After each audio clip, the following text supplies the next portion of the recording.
Is Bitcoin ready for mainstream adoption?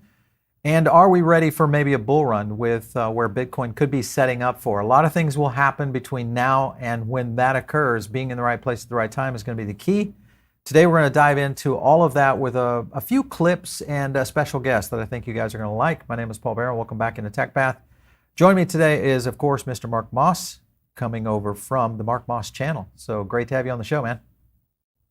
Yeah, Paul, always great being with you. So thanks for having me back. I'm excited to dig into some of these clips and see what we got. Yeah, we're going to have a few. I want to go into the first one, and this is, I'll set it up a little bit from the Microstrategy event. It was their Bitcoin event. It happened here in Orlando, in Florida, just here last week. The interesting thing is they had, I think, a lot of the key players that will probably become household terms in the next Bitcoin adoption run. We're going to start with this first one from Fidelity. So from 2015, where you're just experimenting with the technology, to, and I might not get this timeline exactly right, 2016, you're Bitcoin mining, 2017, you're selling bagels for Bitcoin. At some point in time, you're launching custody services. More recently, last year, you launched the ability to invest in Bitcoin through 401k programs. This year, the ability to buy Bitcoin in the retail Fidelity app. To me, that seems really rapid. Yeah. Was there some point was there some year where when Abigail stood up and said, okay, this is real, this is important? Or was it really truly just gradual? We spent a lot of time on what is probably the most boring but most important part of the stack, which is secure custody. Great. And it's sort of like that base of the pyramid. If we can't get that right, we can't build anything on top of that. And then the next thing we tackled was trade execution and how we can source high quality liquidity and competitive liquidity for clients, whether they, again, initially institutions, but now retail investors. All right, so they get into a few things there. One, and I would love to kind of get your feedback, whether or not institutions are going to trust, in general, custody without regulation, if you think that will actually happen, even though we've seen this early move by Fidelity. And then the other aspect would be around, is Fidelity maybe the next major player in terms of Bitcoin onboarding and adoption? What are your thoughts?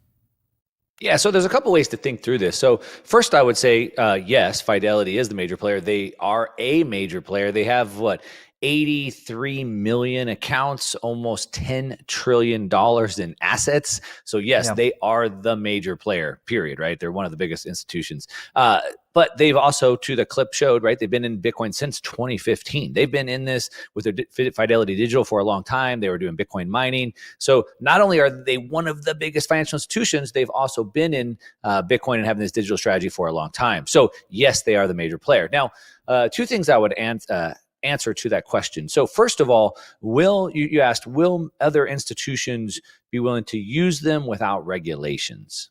So Yeah. I'm going to answer this in two ways. So first thing I'm going to say is that I believe the regulations are very clear. I believe there's massive amount of regulations. As a matter of fact, Bitcoin is one of the most regulated assets in the world. So it has the IRS has already said what Bitcoin is, the CFTC, the SEC, FinCEN. I mean, every organization has already said what Bitcoin is. So I think it's one of the most regulated assets.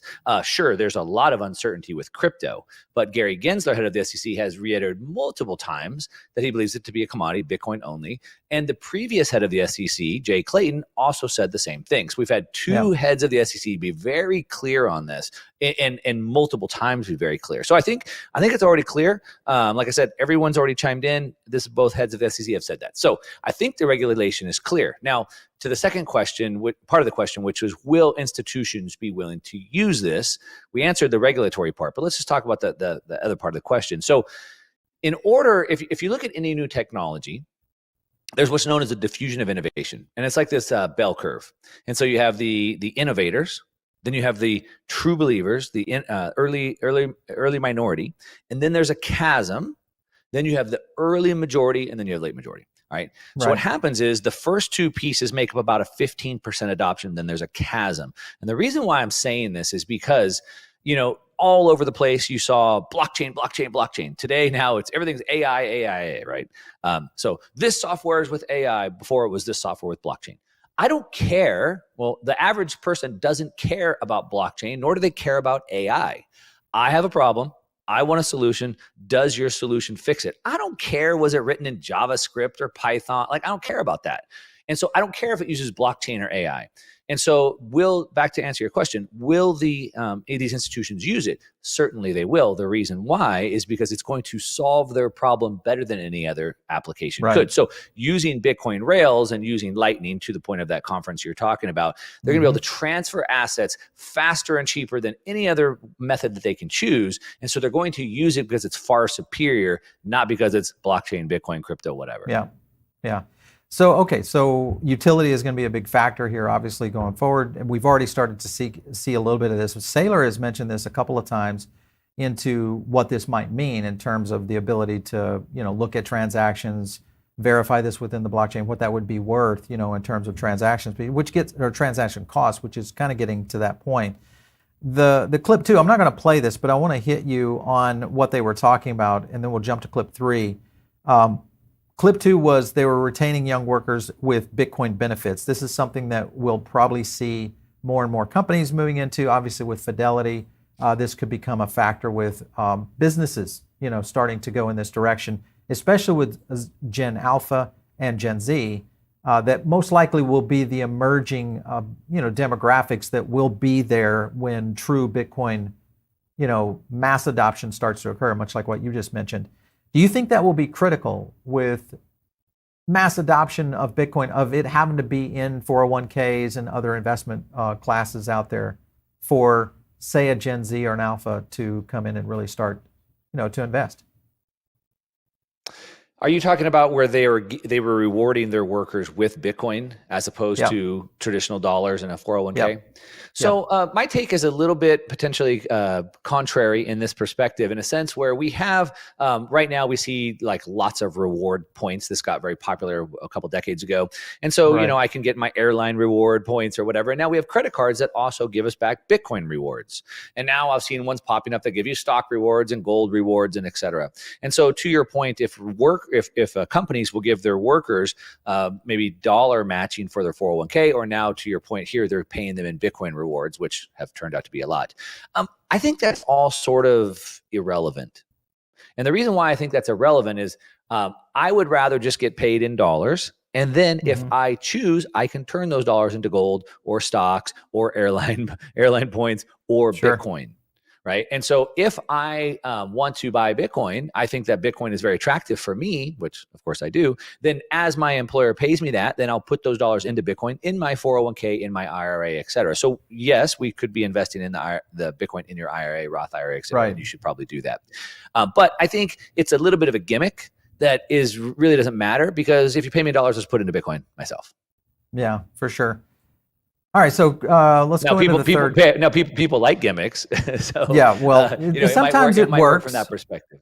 Yeah, sometimes it works, I think. But when you look at the purist, I think you're right. That's the model that I teach and coach a lot of people on, is really you have control of this. The whole idea of self-sovereignty is super important, of how Bitcoin kind of solves that solution. So it's a big one. And as people start to learn, it's kind of like Paul, just to dig into this for a second, it's kind of like, we see this buzz, like this new UFC athlete or this new baseball player is choosing to get paid in Bitcoin instead of US dollars. Like, what's the difference, man? Pay me the US dollars and I'll turn it into Bitcoin that second. Let's go buy Bitcoin. And so it's like, it's kind of like this like big announcement. And it's like, oh, look, it's adoption of Bitcoin. He's choosing to get paid in Bitcoin. Whether you get paid in Bitcoin or dollars doesn't matter.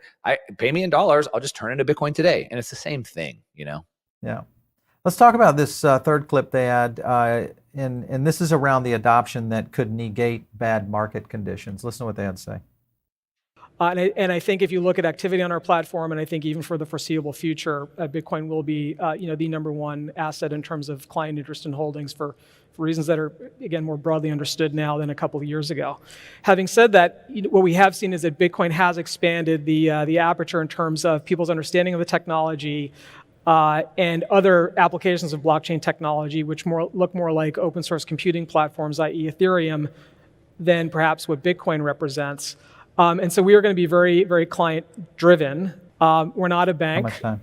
And so we see Bitcoin and Lightning in particular as ways we can potentially bring payment type capabilities into our user experience, which is quite exciting.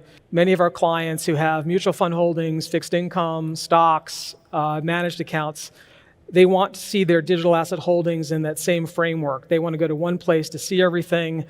A decent percentage of folks that are opening up crypto accounts with us have never owned Bitcoin before. Which quite frankly, I thought was a little surprising, but there are just a lot of people, I think, that were waiting for their current service provider or a service provider that they know and have some history with to offer these services. We've hit some pretty significant milestones in the first couple of months of our launch, and what we're also seeing is that the average account size and average trade sizes are pretty large relative to what we think industry standard is. All right, so they hit on some cool elements there, is that we're seeing a lot of people getting to Bitcoin for the very first time. With that being an adoption curve that could continue, especially with platforms like Fidelity, is that enough to negate what we're seeing over here in the macro markets to cause pressure to push back? They're saying it's the biggest asset class right now within Fidelity. What are your thoughts? Yeah, so there's a couple things that I think about there. So first of all, I mentioned this diffusion of innovation, this bell curve, right? And so there's that chasm. And so in order to get over that chasm, the reason why the chasm is there is something has to change in people's minds to bring the early majority in.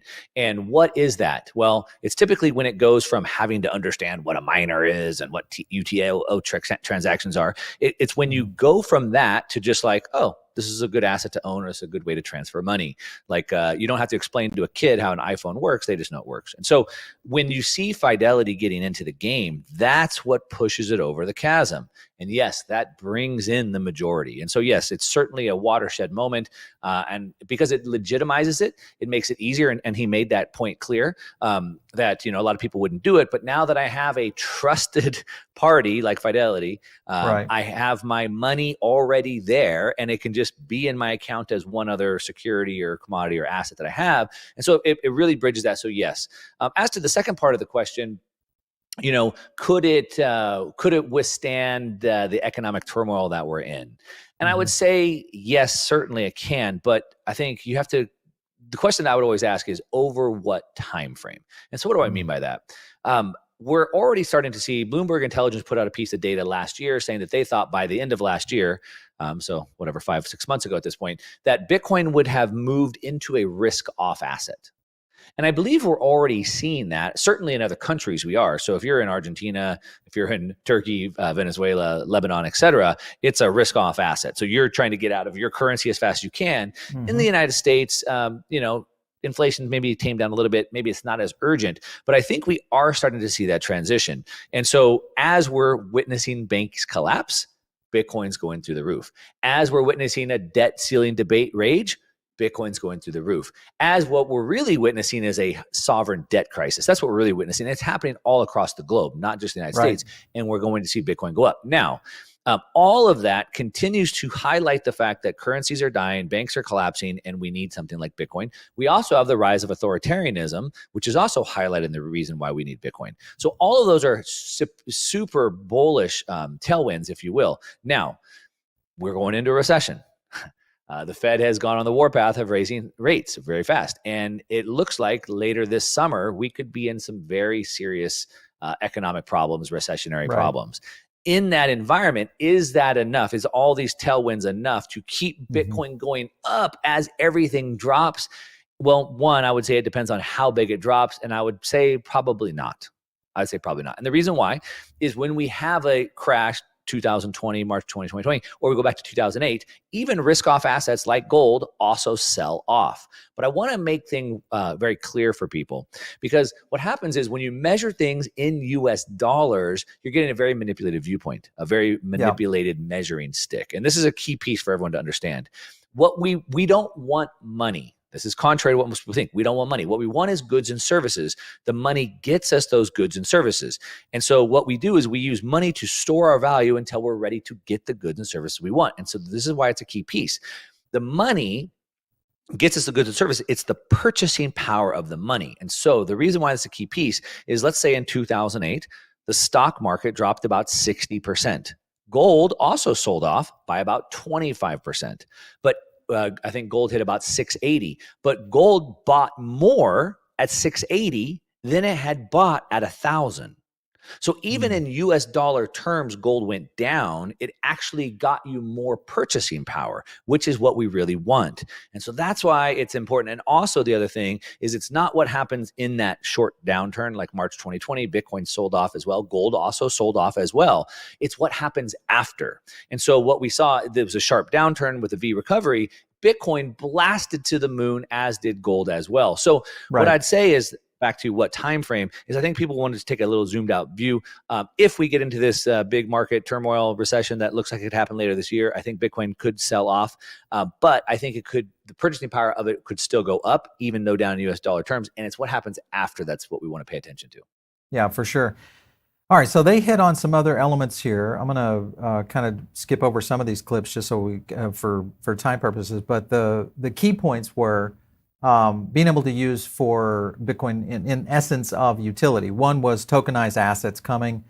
Now that may be also in the Ethereum ecosystem, but we could also see that to a certain extent within Bitcoin, especially with Lightning coming into the play. The other thing is they got into aspects around employee records, all sorts of additional benefits, even into real estate, contracts, wills, all sorts of things that could be from a legal device living within a smart contract. All of that. Do you feel like that has the potential for a real future within the Bitcoin ecosystem as a whole? Yeah, certainly in regards to Bitcoin. So I would kind of break that apart. So Bitcoin is a decentralized, censorship-resistant, immutable ledger. So for things that need that, it makes good sense. For things that don't need it, it doesn't make sense. So to the point of a will, for example, if I'm a billionaire, we've all seen the movies, I make a will, I put it in my desk, and then my heirs try to sneak into the room and change that. Well, that might want to be in a censorship-resistant, immutable ledger that nobody could control. So it might make sense to put that will into like a Bitcoin blockchain where you could protect that.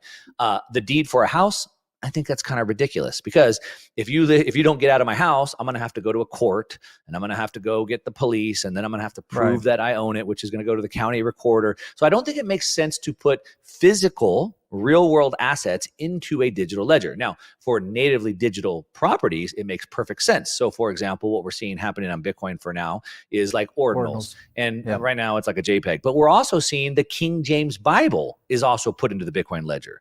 And so we can put books like the Bible that would be persecuted. Now the Bible can, instead of being smuggled physically into China, it's on the blockchain, it's on Bitcoin, and they can just download it. We're seeing 3D gun schematics. And so for natively digital things that need to be censorship and immutable, I think it makes perfect sense. A will could also fit into that. Homes for deeds, no. Now, on to the first part of the question, which was stocks, bonds, things like that. Right. So you're probably old enough to remember, or you've seen the movies, that stocks actually used to be bearer instruments. It was actually a certificate, a stock certificate. Bonds as well, bearer bonds. Those old James Bond movies, they had to get paid in bearer bonds, right? And so those were actually assets that I could own, and then you and we could meet up, and I could just sell you my stock or bond certificates right there. We could do a deal. It was a bearer instrument. Now it's not like that anymore, right? It has to go through 6 layers to the DTCC for the registration. So potentially, we have the technology to do this. The law is in the way, so we have to get the regulations out of the way. But potentially, we could have an asset. The technology is there for Bitcoin to do this, where I could have a share, a security, or a stock, or a bond that I could custody myself, and then I could transfer that stock or bond to you directly over the blockchain. And so I could go back to being able to custody that stock or bond certificate myself. The problem is the legal system doesn't want you to have that, and so that's the big problem. The technology is certainly there. All right, so I agree with you, is that we'll most likely see these kind of advancements in a way that I think starts to shift a little bit of how we think about investing, but more importantly, how we think about, immutable property, which eventually will make its way, I think, into blockchain technologies forward. All right, so they had the former SEC guy there at the conference, which I thought was interesting. He talks about Gensler. Listen to what he had to say about this one. I'm going to put Your you a bit on favorite the guy. spot here, Neil, because you just recently left the SEC, right?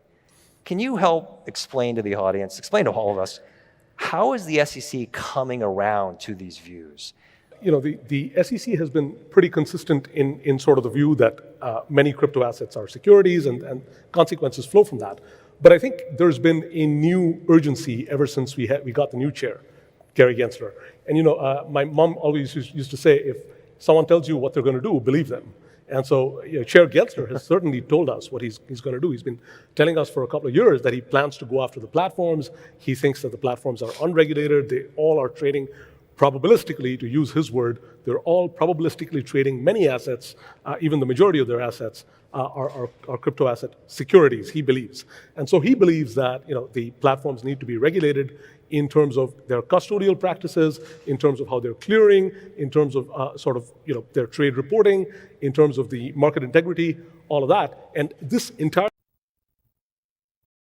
All right, so he gets into a lot around where Gensler is the problem, more so than anything. And I think with this, if you look at just some additional things within that, you had the U.S. House Financial Committees telling the SEC they don't like the custody proposal, which they've proposed. Let me kind of scan down there and show you what they proposed. Proposed rule would apply to assets beyond the agency's jurisdiction, such as art, cash, commodities, and non-traditional. So they said no to that. Then you have the U.S. Chamber of Commerce coming in. Let me go to the headline there. Yeah. Slams SECs. This is the reg. Yeah. So SEC has deliberately muddied the waters, clamping sweeping authority over digital assets while deploying haphazard enforcement-based approach, which is the regulatory chaos by design. So all of this really from a sense of, and I'm trying to understand why Gensler, what would be the narrative behind this, if there is one? Can you think of anything beyond maybe there's greater power at work here, or what is it that's causing all this chaos? Of course I can. As a matter of fact, I just finished a 2-hour podcast where we discussed just that topic. So we don't certainly have time to we don't have certainly time to dig into that all the way. But a couple things I'd say here. First of all, I just want to be very clear about this, Paul. Both of us are Americans. America is the land of the free. My grandfather and my father both fought in wars to protect my freedom. In the land of the free, everything is free. Everything is legal. Yeah. Laws are made to prevent us from doing things.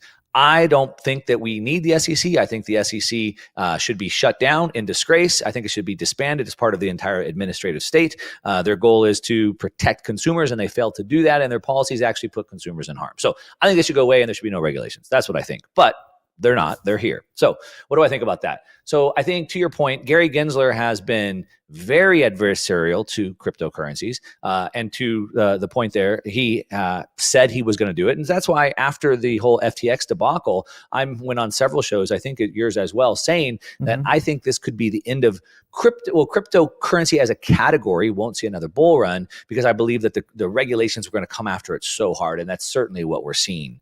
The problem is that it's still very arbitrary, and there's no clear-cut guidelines. And so, to your point, there's a lot of pushback on Gary Gensler.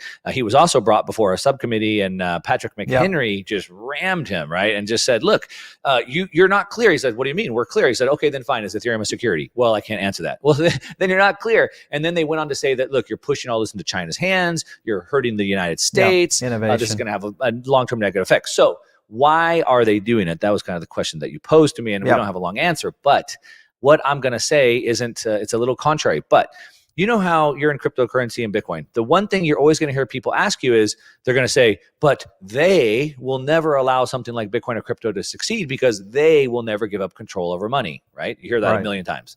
Great. So who are they that don't want to give up control over money? Is it Jamie Dimon and the New York Fed doesn't want to cede control to the ECB? Or is it the ECB doesn't want to cede control to the BOJ or the PBOC? Who are they? Which central bank are you talking about? So what we're seeing is multiple factions. There's 4 main factions in the world today. Neither of them want to cede control. I believe in this conversation that we had that you have warring factions in the United States. So really you have this kind of Obama, Biden, Euro, Davos, ECB group. Right, that's the globalists. That's Davos, and Warren, Elizabeth Warren, Gary Gensler. They're all part of that. They do not want any of this to succeed. They want all, not just cryptocurrency, but all technology, as we saw in the Restrict Act, all technology to be brought down so they can maintain their grip, and that's why they're doing it. Then you have the Fed. I believe the Fed, Jerome Powell, Jamie Dimon, etc. They're okay with Bitcoin. They want it to happen. They're okay with it. Maybe not the stable coins because they don't want the Eurodollar market to continue to grow. That's another conversation. But I think there's warring factions. I think the reason why Gensler and Elizabeth Warren and Biden and Euro Davos are on the warpath is they do not want technological innovation, including Bitcoin and cryptocurrencies, but also including decentralized communication networks like Nostr, Telegram, et cetera.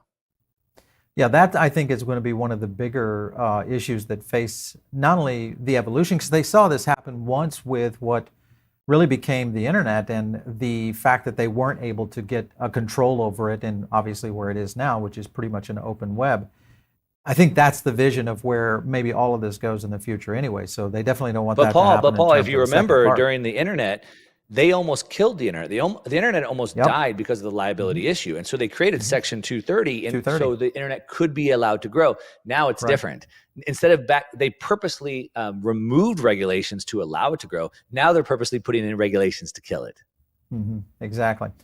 All right, so let's get into the banking side of things, because this obviously has been one of the biggest news stories over the past 60 days with all of things that have been happening. This came over from the House hearing.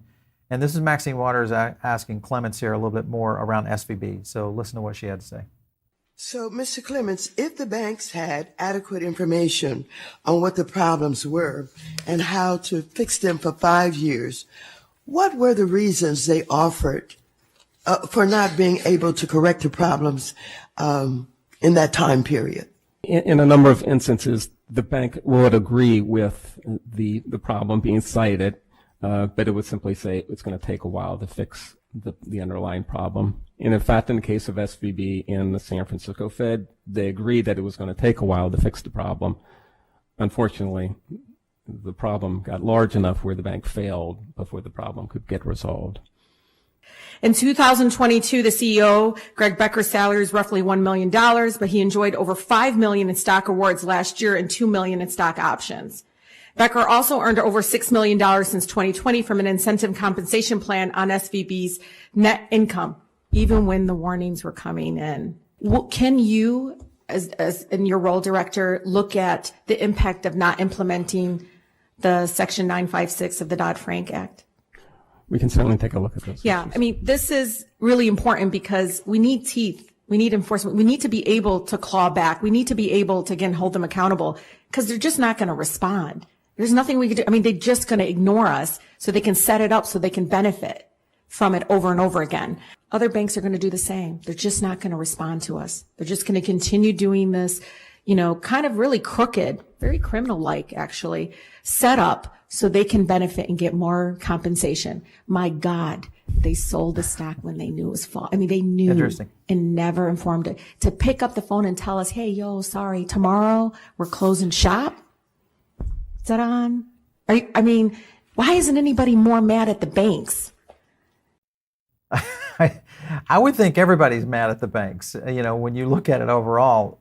So it sounds to me like it's just a scenario where they're posturing here. This is a lot of grandstanding by the left, that they clearly know what's up. It just depends on what bank partner that this is as to whether or not you do put these kind of teeth in it.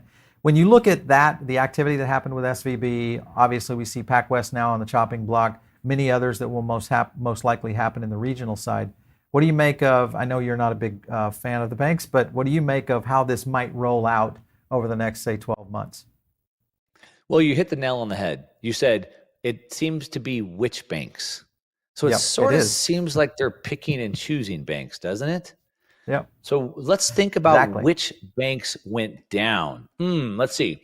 Silicon Valley Bank, PacWest Bank.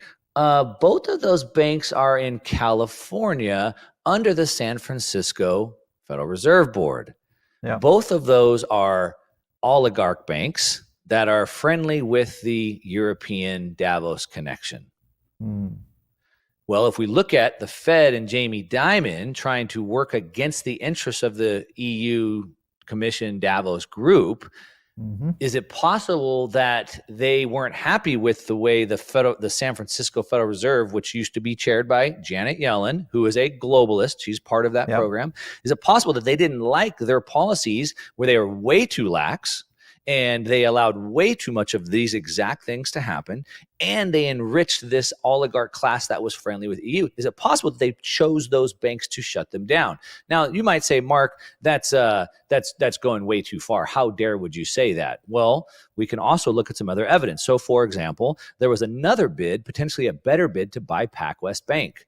Who was that from? PNC in partnership with BlackRock, which I'm sure you're also familiar. BlackRock is also part of the EU Davos group. And PNC Bank offered to buy it, a great deal with BlackRock, and the Fed turned it down. Who bought it? Jamie Dimon and the New York Fed. So I think you hit the nail on the head. It seems like they're choosing which banks. And so it seems to me this validates this war and faction thesis that I'm talking about, and you can see it playing out in real time. Now, is this grandstanding? Of course this is. Well, I'd like to find out why Elizabeth Warren is worth $200 million on a public servant salary. I'd like to know how Nancy Pelosi's the best stock picker in the history of the friggin' world, right? And so, yes, it's grandstanding. Let's go after them. Now, they made money. And they lost their bank. They lost all their equity. They lost a lot of money. Capitalism played a little bit to effect. Now, did they have insider information and sell their stock? Probably. Well, they should be prosecuted for that. I think so. Yeah. But I think we should also go get all the politicians like Elizabeth Warren that trade on this information as well. I think the law should be applied equally, right? Yeah. I loved your tweet. Insider trading's fine. Got it. Yeah, exactly. When we were dealing with the situation on Diamond. Okay, so let's go into something that is happening, and we'll wrap up here. But I want to kind of get into this whole issue of the flight of capital. Flight of capital has been happening here for the last 30, 60 days now. And many people might call this now, instead of a bank run, a bank walk, meaning it's a slow, methodical trek toward other potential vehicles of where to park cash today for businesses, high net worth individuals, etc.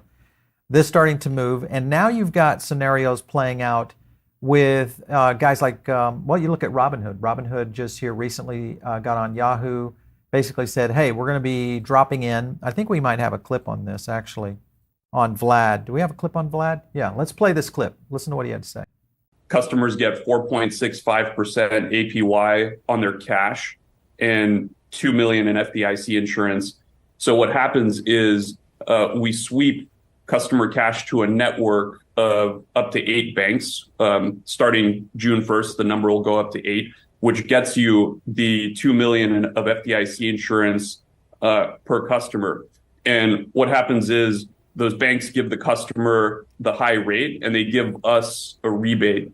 If you look at the 4.65% APY right now, it is an incredibly competitive rate. It's hard to beat. But part of the reason for that is the Fed has raised the Fed funds rate to north of 5%. So there's just more interest income to be had, and we're passing a very large portion of that to our gold customers.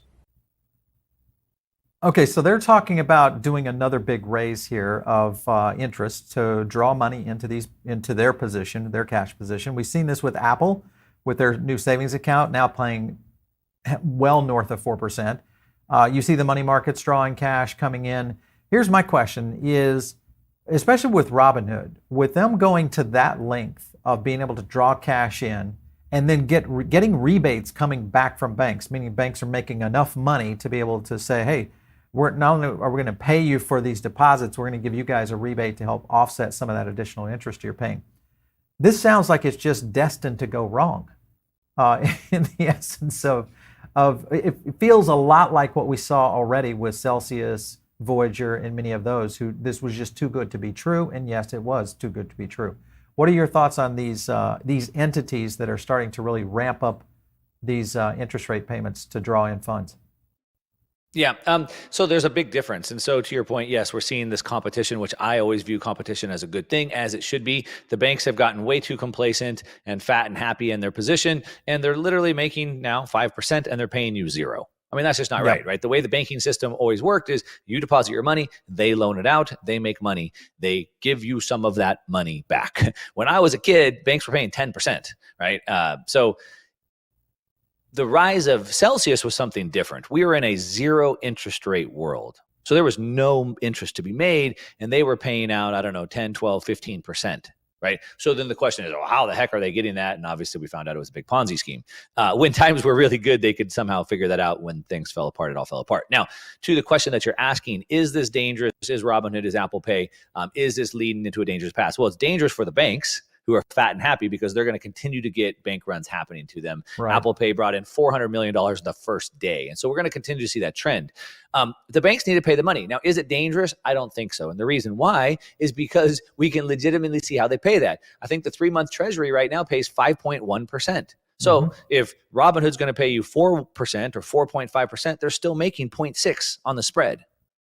So I don't. They're talking about taking like, that up though, going above the federal funds rate. So literally going into I think 7 or 8%, which would require a rebate back from the banks that they have the deposits secured in.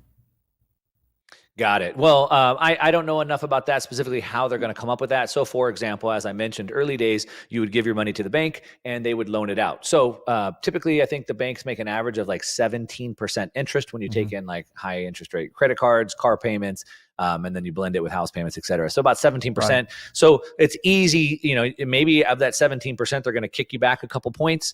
I'm not exactly sure how they come into it. It sure could turn into dangerous if they don't manage it properly. Right. So I'm not exactly sure how they're going to pay those extra 2 or 3 points. So I guess I really can't comment on that. But I think, as again, Celsius was doing it in a 0 interest rate world. Today, obviously with 5% interest rates, it's a lot more believable. Mark, do you think that we're in a position now where the Fed does go in with either a pause within these next few months, and with that being the case, rolling into a recession?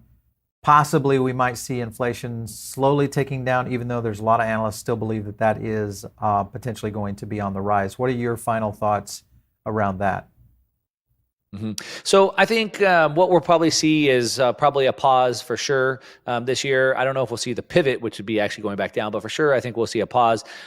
Again, this viewpoint that I have of these warring factions, which kind of leads me to believe that you can't taper a Ponzi, but you kind of can. And for a while, what does that mean? It's like chemotherapy. Chemotherapy kills me, but it also kills the cancer. And the hope is it kills the cancer before it kills me. And so what the Fed is doing is they're bringing all the central banks of the world to heel. They're taking a bite out of this euro dollar market that's gotten way too out of control. And so they're tapering all of this to bring all of this under control.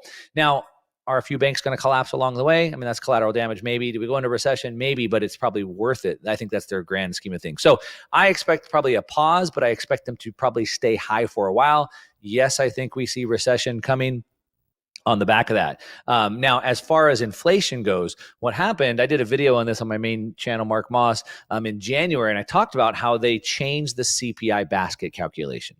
And they went from a 2-year comp to a 1-year comp. And so what happens is they're measuring from last year. Well, September was the highest CPI that we've had in like 40 years, 9.1%. So when you measure from there, we're going to be dropping big time. So I said, I did the math and I forget now, but I said, even if nothing changes, inflation will be coming down because of the new calculation. And I said by, I think, September, we'd be at 3%. And here we are almost at 3% when you start to calculate it. So abracadabra, a little bit of magic, CPI comes down. Now, to the last part of that question, I have been on record and I continue to hold the position that I believe inflation is some of the lowest that we'll see for the rest of the decade. Now, no assets go up or down in a straight line. So it's going to rise and fall, but I believe that we're going to be expecting much more inflation in the years ahead. And while this is a disinflationary period, it's dipping. But if you zoom out over, as I said from the beginning, it depends on what time frame. Over a longer period of time, for the rest of this decade, I believe this is some of the lowest inflation that we'll see. Well, and it gets back to the whole thing. Yeah, I was on with Darius about this the other day, and we've had several analysts going in this direction, is that this is and potentially could be the real breakneck speed of just more debt, which is more debt and more debt, which goes into QE infinity. And obviously that causes, what we'll see in terms of the inflationary. If we have time, let me just break that down for you. If you want, let me just break that down a little bit. But let me put some numbers behind this. Okay. So here we have a debt ceiling limit debate. The Republicans are saying, hey, we'll give you an extra 1.5 trillion. The Democrats are saying, whoa, that's not enough. wait, 1.5 trillion is not enough. Both sides want to print more.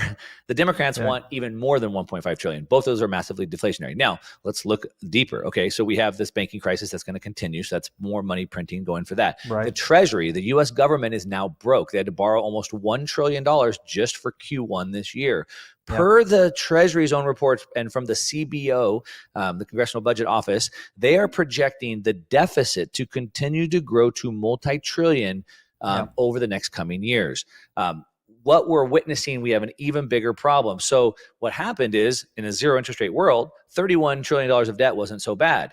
What is it at a 5% interest? Now, treasuries are at multiple durations, so it doesn't all refinance, but 50% of that almost 32 trillion refinances in the next 36 months.